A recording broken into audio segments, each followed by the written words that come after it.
Mahigit 2,000 maghihirap na individual sa Berlin, Germany. Hinandugan ang Noche Buena ngayong Kapaskuhan. Tunghayan sa Globalita.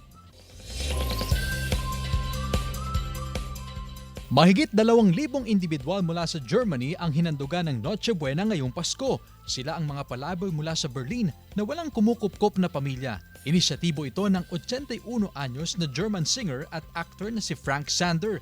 Nakagagaling lang din sa ospital dahil sa karamdaman. Sinimulan niya ito noong pang 1995 bilang Christmas tradition. Maraming volunteers at donors ang tumulong kay Zander para maisakatuparan ang Christmas party na ito. Libu-libong runners naman sa Madrid, Spain na nakadamit Santa Claus ang nakilahok sa taunang charity race. Bahagi ito ng tradisyon tuwing Pasko na layo makalikom ng pondo para sa Red Cross. Hindi rin nagpahuli ang mga chikiting na nakakostume pa ng Christmas elves. Ito raw ang pinakamalaking Santa-themed race ngayong taon sa buong mundo. Chris Zuniga para sa Mornings with Jemmy, Regional TV.